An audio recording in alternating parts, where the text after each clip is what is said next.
In this video, we're going to look at encryption.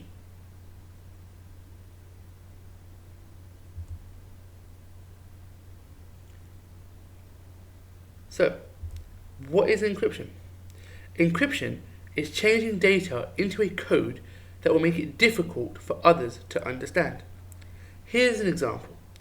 Imagine sending a message to your friend through your phone. They receive the message, then they respond.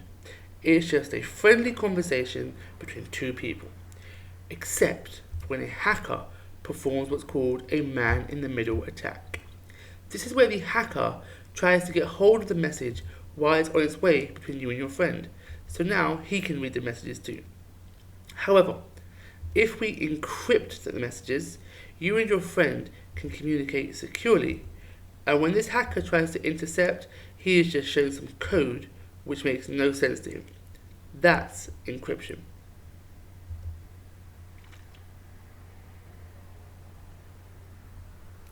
There's a few other words you've got to know when it comes to encryption, so let's break them down. First, we have plain text. Plain text is just the original message before it has been encrypted.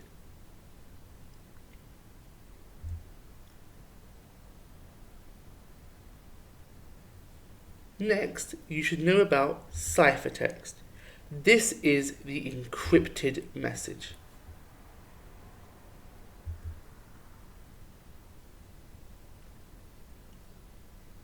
Finally, you should know about the term encryption algorithm. This is the set of instructions in order to encrypt the text. Encryption algorithms require plain text and something called a secret key. I'll explain this soon. Another word for an encryption algorithm is a cipher.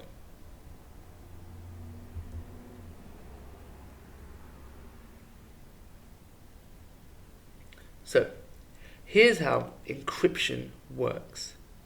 First, the sender enters their plain text. Then, by using a secret key that is shared by the sender and receiver, an encryption algorithm takes the plain text and turns it into ciphertext. A decryption algorithm is then used with the secret key to decrypt the ciphertext back into plain text so the receiver can read the message.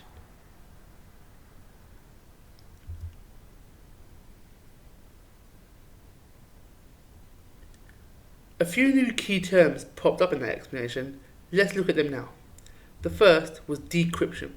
This is the process of translating the ciphertext back into plain text.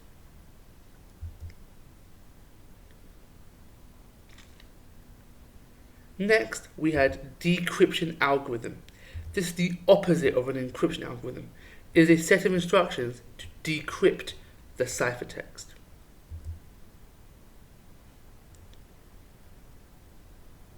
Finally, the secret key. This is a key used for encryption and decryption. The format of the key is different depending on what the algorithm is.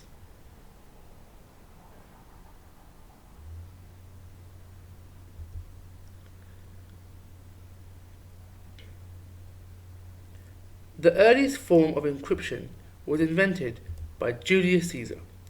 As a way to send messages to members of his empire, he created a Caesar cipher so enemies couldn't understand the message if they found it. Here's how it works.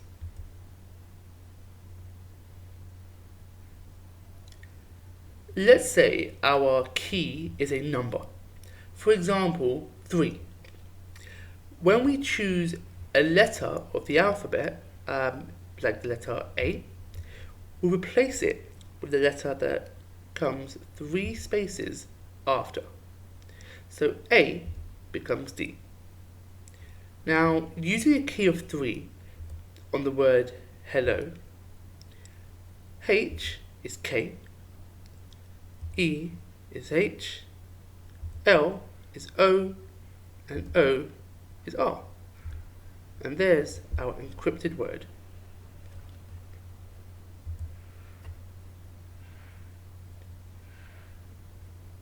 Okay, one last key term, cryptanalysis.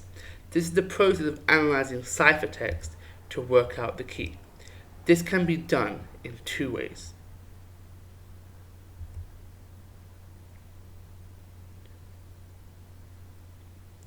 There's the brute force method, which involves trying every possible combination until you get the one that works. This process can take millions of years.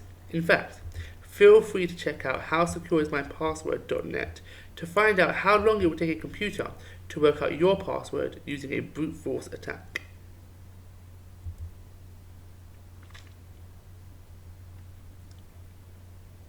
Okay, get ready for the name of the other technique. It's called a cryptanalytic attack. Don't worry, the explanation is pretty simple. It's just a process of finding patterns in the ciphertext to work out a key. For example, in every language, letters are not used equally. Some letters are used more frequently than others. One of the most commonly used letters in the English alphabet is the letter E. So chances are, if you see a letter in ciphertext that appears more frequently than others, that letter might be representing the letter E. Figure out the key using that knowledge, and you can decrypt the message. Clever.